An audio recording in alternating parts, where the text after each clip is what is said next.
Mode F, c'est le balado qui donne la liberté aux photographes audacieux comme nous d'assumer leur désir d'avoir une entreprise profitable dans laquelle ils vont s'épanouir. On veut célébrer les succès et l'abondance des talents d'ici, inspirer avec humour et confiance et te prouver que tout est possible. Allô, c'est Cathy Lessard et Annie Simard. Prépare-toi à popper le champagne. Hey Cathy, ça part, notre épisode numéro 4! Hey, wow! Te dire à quel point c'est excitant. Mais je te dis, Annie, ce qui me touche vraiment profondément, c'est voir les réactions, les gens qui sont déjà à l'écoute. Les statistiques sont là. Les statistiques sont super bonnes. On nous écoute, c'est sûr, tu sais, le marché québécois, c'est notre marché principal, mais de partout dans le monde, éventuellement, on vous en parlera, puis on vous partagera ces super belles statistiques-là, mais les gens qui nous écoutent, qui partagent des stories sur Instagram, qui nous taguent, des beaux témoignages aussi, hein, Cathy? Oui, bien de voir qu'est-ce que ça vous apporte, de voir qu'est-ce qui résonne en vous, de s'apercevoir que ça a vraiment un écho puis ça répond à votre besoin. Nous, ça nous comble. C'est pour cette raison-là qu'on le fait. Donc, merci d'être au rendez-vous. On est tellement heureuses. Puis, n'hésitez pas à continuer à nous le partager. Hein, si vous voulez le faire en story, si vous voulez vous abonner sur votre plateforme préférée pour les balados, les podcasts, on est là pour vous. Donc, n'hésitez pas à nous faire un coucou. Des fois, s'il y a des choses que vous voulez discuter en privé, venez nous voir en message. Il n'y a pas de problème. Ça va nous faire plaisir. On est là pour vous. Oui, puis éventuellement, on va avoir besoin d'invités, puis on va vous interpeller pour des questions, mais ça, c'est comme le plan 2, là, ça s'en vient. Là. Gardez la ligne, ça s'en vient, mais tu mentionnais s'abonner sur votre plateforme préférée, c'est peut-être la meilleure manière aussi d'être notifié quand il y a un nouvel épisode qui arrive. Tu sais, la vie va vite, des fois on l'oublie, tu sais, puis on est là une fois par 2 semaines, ce qui fait que des fois on oublie, on perd le compte un peu, mais le fait d'être rappelé, d'être notifié, coucou, Modef vient d'arriver dans votre balado, donc ce serait nice de vous avoir. Bref, on est vraiment... Ça serait nice. Ça serait nice. J'adore. Ça serait complètement blood de vous avoir. Non. Hey, ça Hashtag gagner trend. Oh, Seigneur. OK, ben c'est ça. Moi, j'ai un ado de 15 ans, là, parenthèse à la maison. Puis là, ce matin, il me parlait d'une nouvelle expression. Puis là, je me sentais complètement hip. Bref, épisode 4. On a eu envie, Cathy, de jaser des cycles de la photographie et du fait aussi que dans notre domaine, c'est clairement pas toujours le même type d'occupation. On n'est pas dans le jus toujours au même moment.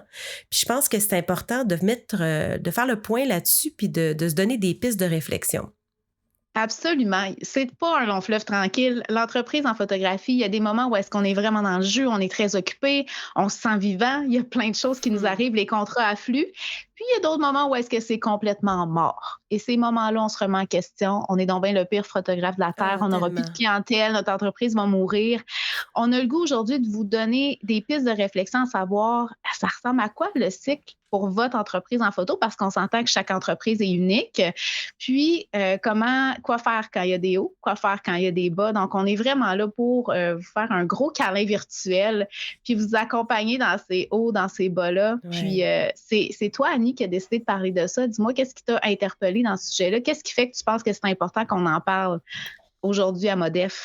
Bien, il y a surtout le contexte. Tu sais, en général, c'est un sujet dont on discute là, en général, mais pour avoir fait du coaching pas mal dans les dernières semaines, c'est un sujet qui revient. Les gens trouvent que c'est tranquille ces temps-ci parce que, d'abord, c'est le printemps, là, si vous nous écoutez presque en direct, mais... la situation économique aussi, tout ce qui se passe actuellement fait que c'est plus relax là. Alors qu'est-ce qu'on fait aussi dans un creux de vague en termes économiques? Alors ça va s'appliquer aussi peut-être notre discussion d'aujourd'hui. Je pense que ça va être riche puis ça va être intéressant pour toi qui nous écoutes parce que des fois, on se sent impuissant quand on arrive dans un creux. Puis j'ai l'impression que ce sentiment d'impuissance-là, c'est parce qu'on n'a pas les outils en main, on n'a pas les idées qui viennent. Donc, on est là pour réfléchir avec toi puis être en mesure de te dire, ben écoute, tu as quand même le contrôle, même si tu as l'impression que tu ne sais pas quoi faire, tu ne sais pas où aller, il y a quand même des actions que tu peux mettre en place pour t'assurer de faire quand même croître ton entreprise, même si tu n'as pas nécessairement de clients. Absolument. Donc, je pense que la première chose à voir, c'est de réfléchir ensemble à qu'est-ce qui se passe dans ton entreprise en ce moment. Est-ce que c'est un moment un petit peu plus calme?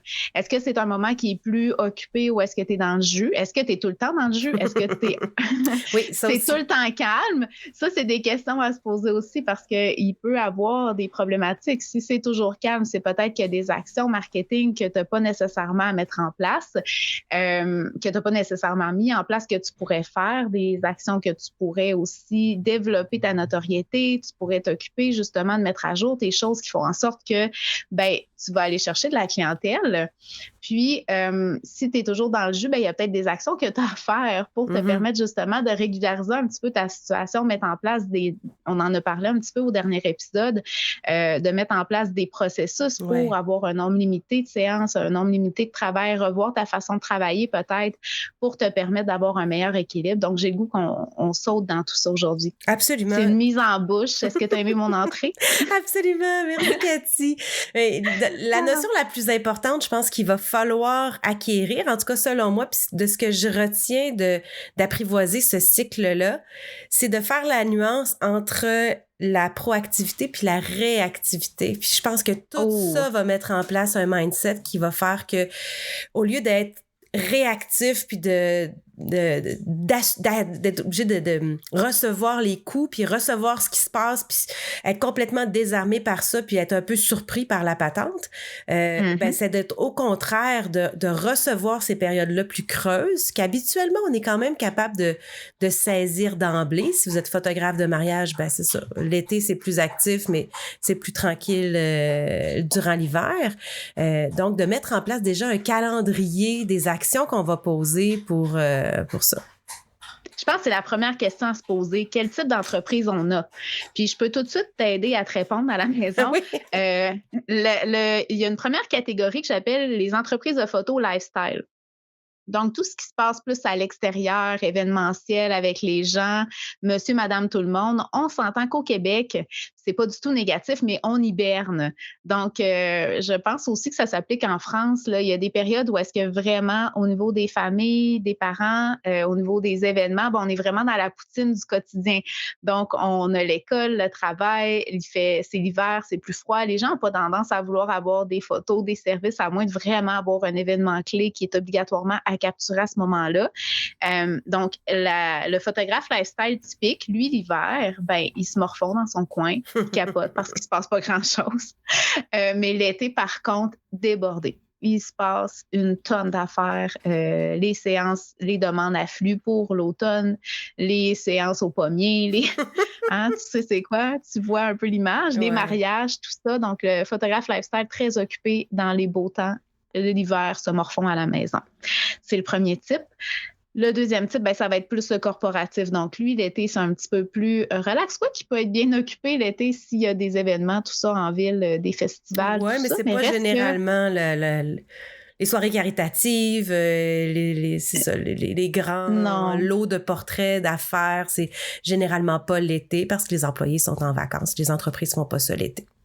Exactement. Donc là, c'est les gros projets d'entreprise. Donc, tout ce qui est photoshoot, c'est des restaurants, la mode, tout ce qui est création de contenu. Donc, on se retrouve à faire vraiment ça plus l'hiver. Donc, pendant que les entreprises sont actives, justement, les employés sont là. Donc, ils coordonnent des gros projets. Donc, eux, l'été, c'est un petit peu plus tranquille. L'hiver, c'est vraiment là où est-ce qu'il y a le gros chunk. Donc, dans les deux situations, puis là, on s'entend qu'il y a des entre-deux. Il y en a qui font un peu de tout, puis c'est correct. Mais je pense que généralement, on a ces deux extrêmes-là. Donc là, tu peux te situer, est-ce que je suis dans une entreprise où est-ce que je vais être plus dans le jus pendant l'été, pendant l'hiver? Puis ça fait en sorte que tu observes où est-ce que tu vas avoir ce moment creux-là, puis tu es capable psychologiquement d'être plus justement dans la proactivité, de ne pas être dans l'inquiétude, dans les peurs, dans les craintes, parce que tu t'es préparé au fait que, oui, pendant l'été, je vais être vraiment occupée. Pendant l'hiver, ça va être plus creux. Puis encore là, justement, si tu vois que c'est pas une façon de faire qui te convient, tu peux mettre en place des actions pour te permettre justement de te sortir de tout ça. Là. Absolument. Fait qu'une fois que tu t'es situé, là, ça te permet justement de préparer ton plan de match pour ton année. Et voilà. Puis, moi, j'ai le goût de te demander, Annie, quelles actions, toi, en tant que, mettons, si parce que je pense qu'on s'adresse principalement à des photographes lifestyle, là, je veux pas mettre de côté nos beaux photographes corporatifs, mais quelles actions pendant le creux tu aurais le goût de mettre en place Oh mon Dieu, mais il y pour... en a tellement! C'est que la liste est longue, puis, Ben, je sais! ben, d'abord, recharger ses batteries, se reposer. Ça, c'est sûr que ça va être Mhm. sur ma liste en termes de stratégie. D'en profiter pour, moi, personnellement, par exemple, refuser les contrats la fin de semaine, mettons, de janvier à mars, parce que, de toute façon, dehors, c'est pas tant intéressant, puis ça me permet d'avoir du temps en famille. Alors ça, c'est ma première stratégie, parce que l'été après, j'ai moins de fin de semaine, tu sais, fait que il y a ça. Mais sinon, je pense que toutes les stratégies en lien avec le marketing et la préparation de ta gestion de ton département marketing, Mhm. ça devrait se faire durant la période creuse pour que quand tu vas être Absolument. un peu plus dans le jus, il y ait des actions faciles que tu vas être capable de dire, ah oui, ça, tu sais, mon site internet est déjà prêt, j'aurais peut-être un petit quelque chose à bloguer, mais tu sais, toute la structure est faite, tout le visuel est déjà là, mon image de marque, tout est déjà peaufiné, il me reste juste à rentrer quelques photos ici et là, puis j'aurais du matériel à publier.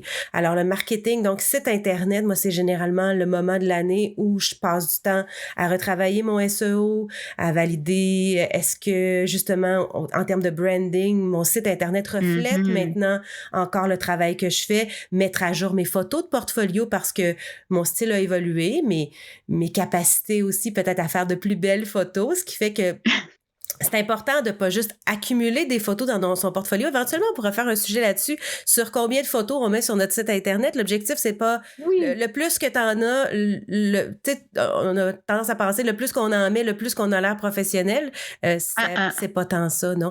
Alors, de faire un petit ménage là-dedans, de retirer du portfolio ce dont on est peut-être un petit peu moins fier, puis de mettre vraiment juste en valeur notre travail à Hmm. jour qu'on aime.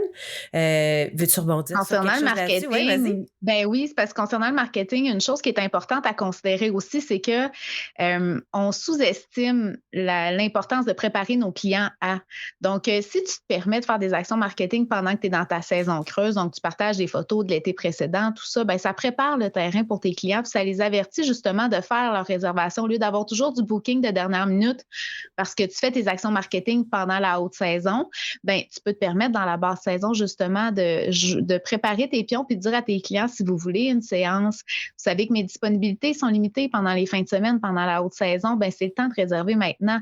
Fait que ça te permet aussi d'avoir une planification plus d'avance puis de savoir à quoi t'attendre comme charge de travail pendant l'été. Donc ça, je Mm. trouve ça super important.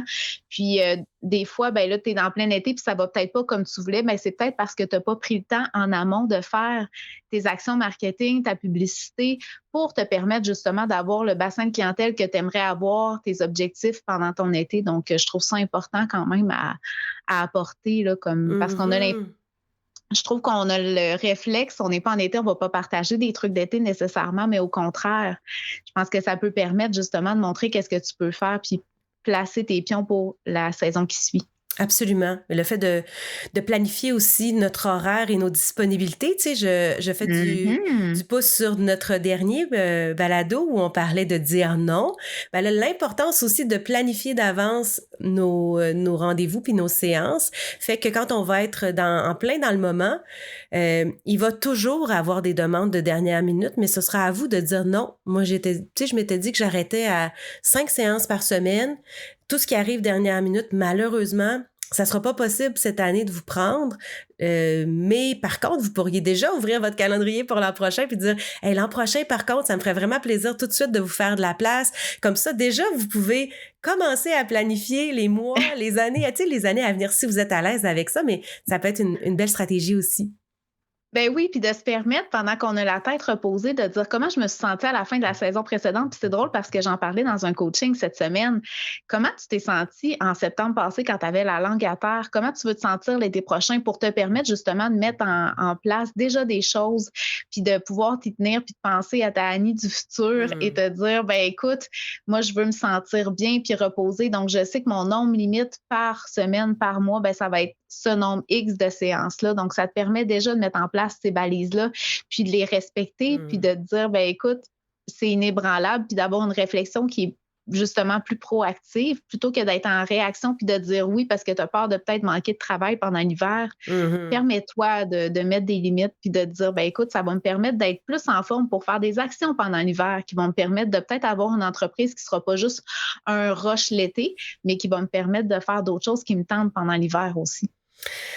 De planifier, je pense que c'est la clé du succès. C'est pas toujours facile d'y arriver. Là, on est conscient qu'il y a plein d'autres choses qui se passent dans nos vies, mais ça me fait souvent penser à ceux justement qui sont en réaction au lieu d'être proactifs.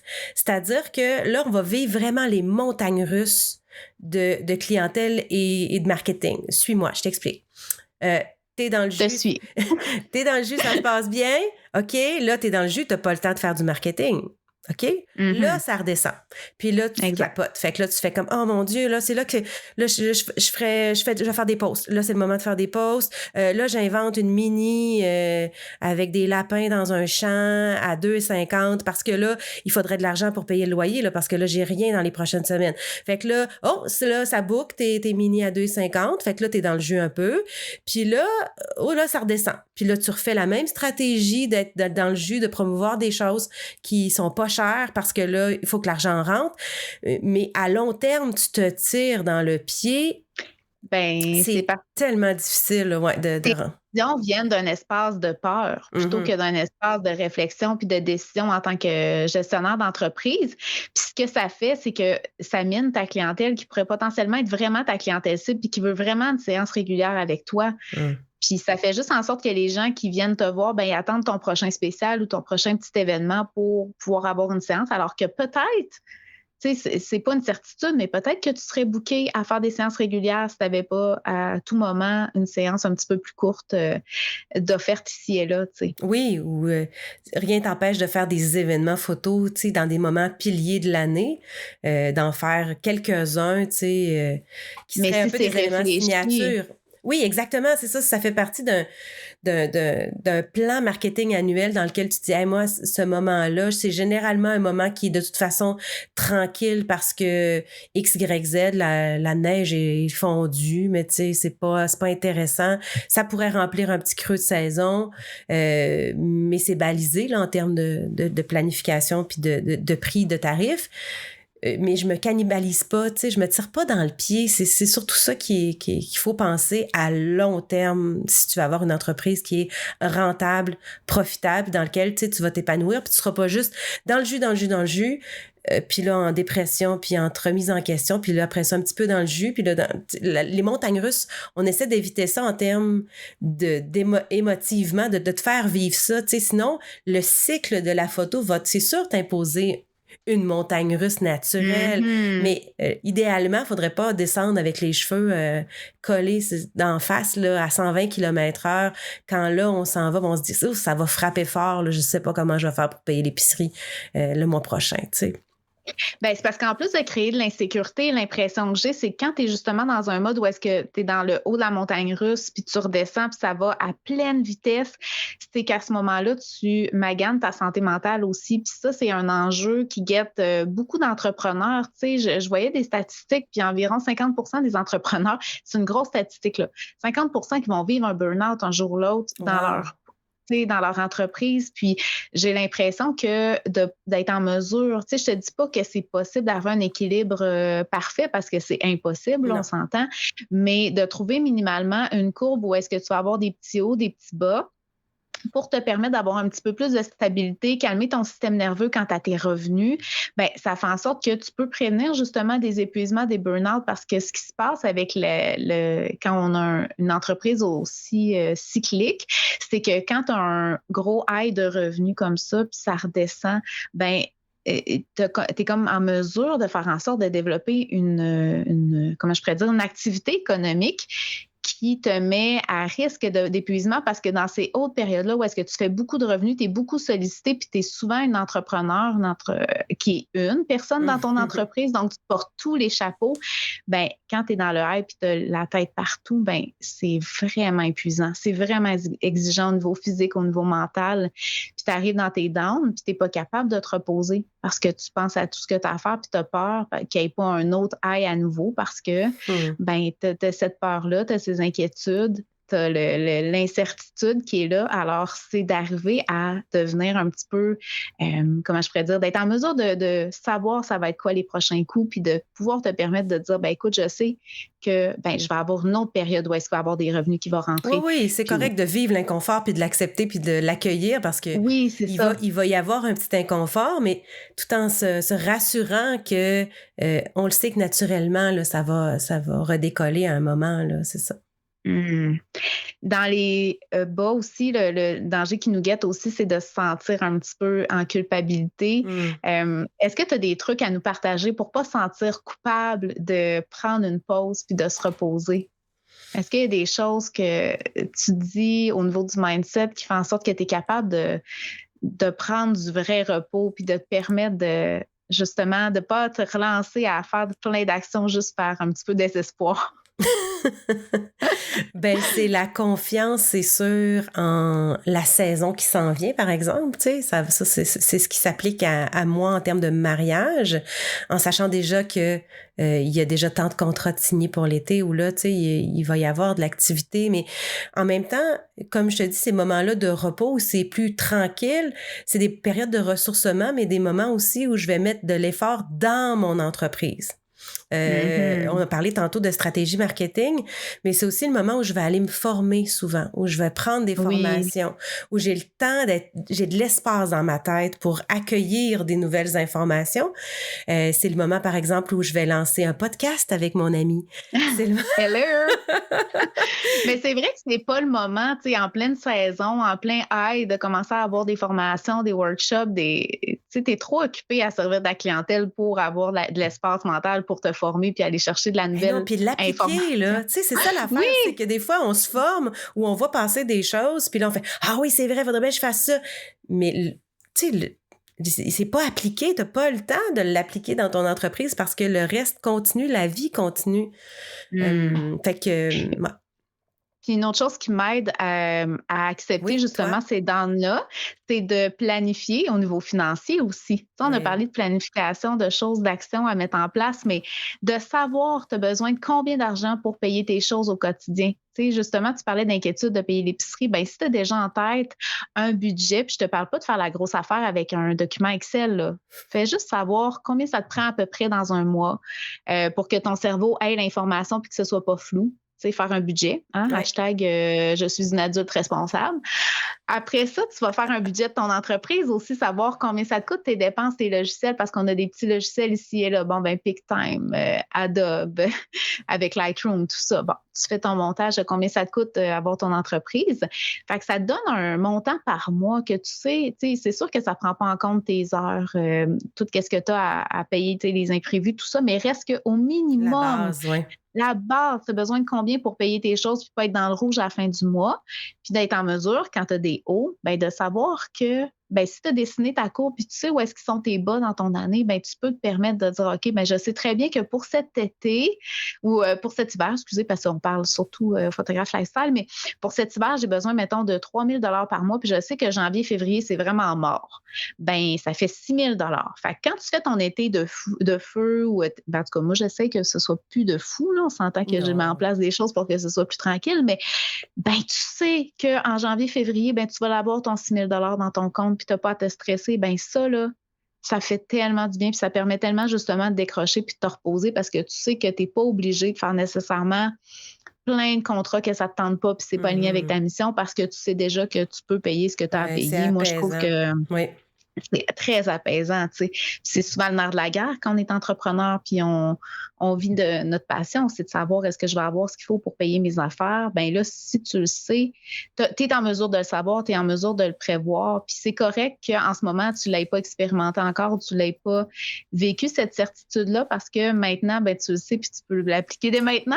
Oui, parce qu'on a très peu de revenus récurrents. Tu sais, c'est la nature un peu de notre métier. J'aimerais te relancer sur un sujet, Cathy. On a parlé d'être dans le jus.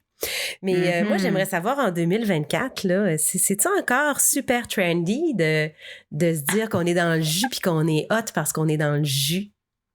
Moi, j'ai envie de lancer un nouveau hashtag, Annie. C'est hashtag, c'est vraiment pas cool d'être dans le jus. Euh, c'est tellement une bonne question. Puis c'est quelque chose qui me touche profondément parce que moi, je me suis beaucoup valorisée dans le passé par le fait d'être donc bien occupée. Puis je me fais souvent féliciter parce que j'ai de l'air justement d'être dans le jus, d'avoir plein de projets, d'être super occupée toujours. Puis tu sais, les gens me félicitent de ça, puis je me dis, oh là là, non, mais si tu sais à quel point, tu sais, en ce moment, on est sur le point de partir pour Paris. Je sais qu'on va mettre l'épisode, on va être à Paris, mais je suis vraiment dans le jus, puis j'ai pas de plaisir. Puis en toute honnêteté, je pense pas que ce soit quelque chose qu'on doit valoriser puis qu'on doit mettre de l'avant d'être dans le jus. Au contraire, c'est plus cool parce qu'on se rend compte des désastres que ça fait sur la santé mentale. Je veux dire, l'épuisement parce que tu es dans le jus, parce que tu te valorises, parce que tu es dans le jus. On est plus que qu'est-ce qu'on fait. On est plus que nos actions, on est plus que nos réalisations. On est une personne à part entière. Puis ça mérite tellement juste d'être wow, le fait d'exister. Là, je suis un peu wouhou, mais on devrait juste se valoriser de par notre présence puis la qualité de ce qu'on offre plutôt que de la quantité de ce qu'on offre. Moi, j'ai le goût qu'on mette ça out dans le juisme. Hein, ça se dit-tu? On vient de créer quelque chose de nouveau, c'est un précédent. Ben, je le note. Écoute, je le déposerai à l'Académie française. Puis, je pense qu'on partage un peu la même opinion là-dessus, toi et moi. Oui, mais dans le domaine de l'entrepreneuriat, c'est sûr que de percevoir quelqu'un, là, on va dire dans le jus, là, mais qui est occupé, c'est équivalent à une entreprise qui est en santé, puis qui est en pleine croissance, puis qui ne fait juste que de la croissance. Alors que il y a un moment où on se rend compte, surtout quand on est le seul conducteur de notre autobus, là, que d'être en croissance, à Mané, ça a ses limites. On peut pas toujours être en croissance parce que là, vient un temps où hey, je suis toute seule. Puis c'est ça vraiment que je veux. Donc, il faut se poser des questions. On en a parlé dans les précédents épisodes, mais c'est quoi nos valeurs? Quelles sont nos priorités? Est-ce qu'on a une famille? Il y en a où on se compare beaucoup. On va peut-être parler de comparaison tantôt, mais de se comparer avec des collègues qui travaillent peut-être plus, qui ont plus de mandats. Mais eux, ils ont peut-être une autre réalité, justement. Ils n'ont pas d'enfants, ils ont peut-être autre chose comme gestion puis on voit pas l'arrière-scène non plus, comment ils travaillent. Est-ce qu'ils travaillent plus rapidement, moins rapidement? Tu sais, en même temps, on n'a pas vu tout le travail qu'ils ont fait en amont pour se rendre là aussi. Comment ils se sont rendus là. Puis en même temps, moi, ça me pose la réflexion de dire c'est possible que tu sois vraiment occupé, vraiment dans le jus, mais que ton entreprise, au final, ne soit pas profitable non plus. Tu sais, quelles actions sont les... Moi, ça me fascine de voir à quel point tu peux avoir vraiment 10 millions de contrats, mais finalement, tu charges des peanuts. Puis là, je tenais juste à dire que combien tu charges, ça part d'un espace de confiance. C'est la confiance que tu as en toi puis la confiance que les clients ont à ton égard. Mais il y a aussi le fait de savoir, justement, ta famille, ton temps. Ton temps, il vaut combien? Je suis pas mal sûre qu'il vaut plus que qu'est-ce que tu charges en ce moment. Donc, il y a toute une notion, tu sais, de dire, écoute, à partir de ce moment-là, moi, je choisis quoi comme rythme dans mon entreprise? Est-ce que je veux toujours être occupée dans le jus, la pédale dans le fond? Puis ça se peut que tu sois tellement passionné de photos que tu vas en faire plein puis tu adores ça. Puis moi, j'ai jamais réussi, sincèrement, à comprendre comment les gens faisaient. Mais en même temps, c'est bien parce qu'il y a différents types d'entreprises puis il faut trouver qu'est-ce qui nous convient puis notre bête à nous. Puis je suis pas du tout dans une place de jugement. Au contraire, moi, je suis dans une place de oh my God, j'espère juste qu'elle fait attention à elle puis qu'elle prend soin d'elle puis qu'elle est pas... peut-être parce que tu l'as vécu aussi, tu sais. Je parle de toi, mais je pense qu'il faut aussi avoir marché dans ces souliers-là, d'amener de dire, hey là, je pense que j'ai dépassé une limite, là. Là, j'étais dans ma passion, j'ai dit oui, puis là, je voyais les opportunités de faire des sous, puis là, je pouvais pas dire non.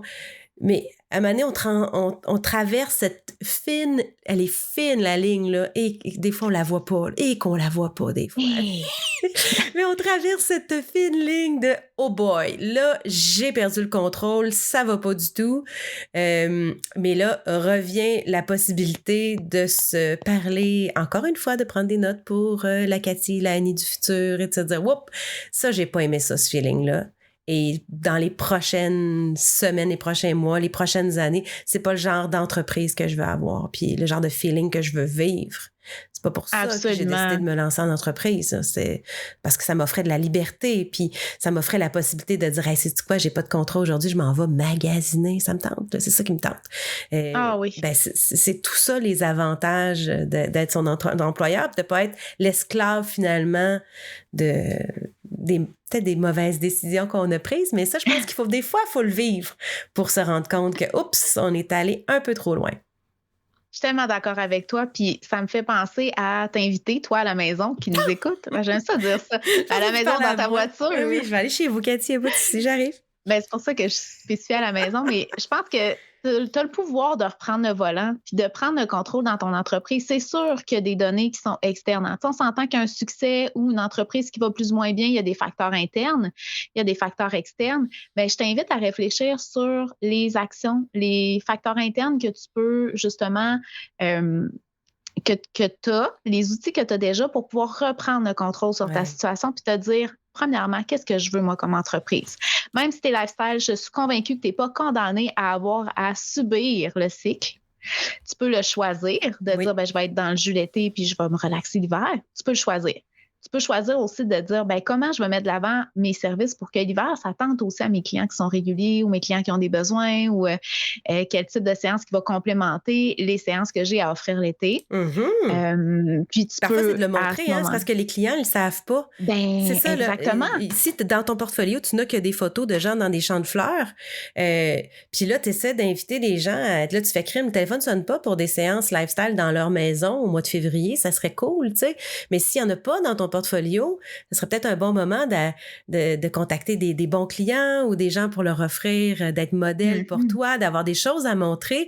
Alors, ce qu'on montre, c'est ça qu'on attire. Fait que ça peut être aussi une belle stratégie. C'est le temps de te valoriser autrement aussi qu'en faisant juste des séances puis juste des affaires. Tu peux te valoriser avec tes compétences, la qualité de ton travail, les relations que tu as avec tes clients. Je trouve ça super important d'ajuster tes tarifs. Tu peux décider que si tu bookes vraiment l'été puis les gens n'hésitent pas puis tu es déjà vraiment dans le jus, ben de te permettre de juste d'augmenter de 20 $ peut-être qui fait en sorte que tu vas pouvoir, ou 30 $ qui fait que tu vas pouvoir faire peut-être 4 séances au lieu de 5 dans ta semaine l'été, tu sais. Donc, un même revenu, mais pour moins de travail. Tu sais, puis attends pas. C'est d'une évidence, là. C'est d'une évidence. Ben, si le téléphone sonne trop, puis c'est tellement tu sais, si vous avez fait, à mon époque, il y avait un cours d'économie au secondaire, là. Il y avait un cours d'économie et l'une des premières notions qu'on apprend en économie, c'est offre et demande. Et le prix est toujours influencé par l'offre et la demande. Et toi, ben, tu es toute seule à offrir quelque chose. Tu peux pas te multiplier en 8. Tu n'as qu'une offre pour cette journée-là ou ce moment-là de la journée. Ce qui fait que, ben, s'il y a beaucoup de demandes pour l'offre que tu fais, ben là, ton tarif est probablement pas assez élevé, là. Il va falloir qu'on monte un peu le tarif. Je reviens en noir et blanc dans mon époque. Non, mais c'est bien, on te parle à toi, là. Puis c'est sûr que beaucoup de gens se sentent interpellés par ce que tu viens de dire. C'est certain. Puis c'est ça. Moi, je pense que l'important dans tout ça, c'est de garder en tête que tu as l'occasion de choisir vers où tu veux t'en aller avec ton entreprise. Puis tu n'as pas toujours... Tu sais, je trouvais ça le fun que tu aies commencé avec réactivité, proactivité, là. Il n'y a aucun doute que ton entreprise n'arrêtera pas du jour au lendemain parce que tu décides de mettre des limites, puis tu décides d'être proactif, puis de mettre en place ce qui te convient toi vraiment. Tes clients vont juste te suivre. Tu vas être surpris à quel point les clients vont juste faire « OK, parfait, d'accord, je m'adapte à ce que tu as décidé. » Puis toi, ça va faire en sorte que tu vas avoir une plus belle qualité de vie, une entreprise qui va plus justement apaiser ton système nerveux plutôt que de le solliciter sans cesse. C'est quand même un bon défi, mais je pense que tu es en mesure de le réaliser et tu es en mesure de l'accomplir. Il n'y a aucun doute là-dessus. Je suis certaine aussi. Puis ça vient aussi d'une question de posture mentale. Tu sais, on parle souvent de mindset. C'est un mot qui est un peu galvaudé, là, le mot mindset, mais à mon avis, il est super important. D'abord pour se sortir de ton syndrome d'imposteur, pour prendre le plein contrôle de ta vie professionnelle, puis de faire les décisions qui sont justes pour toi. Mais ça revient, moi, mon conseil numéro 1, ce serait la planification. Ne serait-ce de t'asseoir, de prendre là, 1 heure, une demi-journée pour se dire, hey, là, je suis en planification stratégique de mon entreprise. Je Absolument. m'installe, petite musique douce. Ça peut être avec des collègues. À nous, Cathy, on l'a déjà fait ensemble en début d'année, mais ça peut être à n'importe quel moment de l'année où on s'assoit avec une collègue de confiance avec qui on a un peu les mêmes enjeux, un peu des réalités qui sont peut-être semblables ou différentes. Vous verrez, vous pourrez vous challenger. Puis de se dire, OK, cette année, là, c'est quoi nos objectifs? Qu'est-ce qu'on a envie de faire? C'est quoi nos grands rêves? Tu sais, aussi de rêver, de pas juste être dans le négatif. Là, c'est positif, cette histoire-là. Là. Qu'est-ce que j'aurais envie d'accomplir? Ça, c'est quoi mon chiffre d'affaires là, de rêve cette année là, qui me rendrait fière? Mais en même temps, on va se rendre compte que ce chiffre d'affaires de rêve, ben, il va nous obliger à mettre des actions des fois de tarification différentes parce que là, en termes de volume, on veut pas avoir le double de volume pour avoir le salaire qu'on voudrait. Fait que là, on va se dire, peut-être que si j'augmente telle chose, j'offre tel type de service peut-être différent aussi. Ça peut être d'ajouter une offre de service à un moment plus calme. Je parlais avec des gens justement qui étaient en train de réfléchir là-dessus puis ils se disaient, tu sais, l'hiver, c'est tranquille, là. Je pourrais offrir un nouveau service justement de portrait d'affaires ou de corporatif qui me permettrait d'avoir des petits revenus durant la période plus calme. Parfait, ben explore cette nouvelle avenue-là pour avoir une source de revenus dans les moments plus calmes. Ça pourrait être une belle stratégie, mais de s'asseoir, planification pour être en mode proactif au lieu d'être en mode réactif. Puis là, je tiens juste à dire que si tu dis, mais mon Dieu, nous sommes en avril, le 1er janvier est passé depuis longtemps pour me mettre des objectifs pour l'année, non, il n'est jamais trop tard. Jamais. Je veux juste te dire que l'année, ben c'est, tu sais, ça pourrait être du 12 avril au 12 avril l'année prochaine. Ça pourrait être du 1er juin au 1er juin. C'est quand tu es prêt, c'est quand ça te tente, quand tu as le goût de te prendre le temps de travailler sur ton entreprise plutôt que dans ton entreprise. C'est vraiment, moi, je trouve que ça a été game changer pour moi, en tout cas personnellement, dans toute la façon de voir, puis de me permettre justement d'aller plus loin que qu'est-ce que j'ai à faire au day-to-day, parce que des fois, on se perd dans les actions, puis à travailler pour nos clients, puis c'est pour eux qu'on le fait, on s'entend, mais reste qu'il y a une partie de développer ton entreprise où toi, tu veux aller, qu'est-ce que tu as envie de faire, bien, ça fait du bien au moral, puis ça fait du bien justement à ton enthousiasme, puis à justement la façon de voir, puis la façon d'entreprendre. Je pense que ça fait du sens, vraiment du sens. On a une carte, là, c'est parce qu'on se ramasse avec un Google Maps de où on s'en va.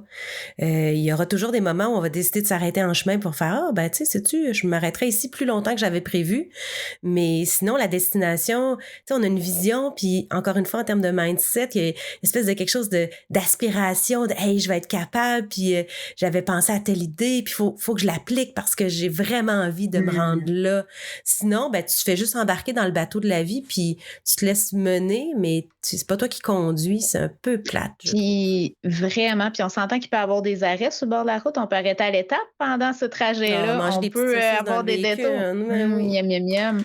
On peut faire des détours, tu sais, un plan, c'est fait aussi pour être modifié, mais reste que ta vision, puis ta vision peut être modifiée aussi éventuellement. Et ça, il faudrait qu'on se fasse un épisode là-dessus. On est rendu à 3 idées d'épisodes dans un seul épisode, Annie, on est terrible. Mais je pense que l'important dans tout ça, c'est vraiment de se dire, ben écoute, ça prendra le temps que ça prendra, mais au moins si tu as une idée de où tu veux t'en aller. Puis des fois, ça se peut que ce soit un peu flou, là. Il y a un petit peu de brouillard, mais tu as une idée générale, c'est correct. Mais de te permettre de te poser, de réfléchir avant d'agir, puis au lieu de toujours être en réaction, ben de te permettre d'avoir un minimum de pouvoir là-dedans, je pense que c'est un beau changement qui va faire en sorte que tu vas sentir une différence puis un petit peu plus de légèreté plutôt que de laisser emporter par le tourbillon, ben tu le crées ton tourbillon avec ton souffleur à feuilles. Oh, c'est beau. C'est vraiment de la... C'est vraiment là-dessus qu'on va finir, Cathy. Oh mon Dieu, ça c'est l'extrait.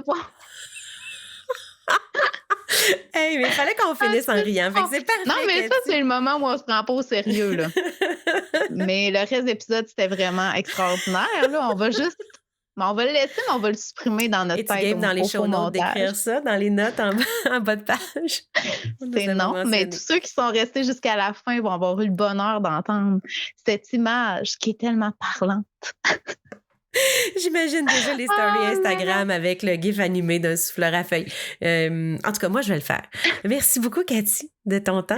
Hey, merci à toi, Annie. C'est un bonheur. Yes. Salut tout le monde. Merci d'avoir été là.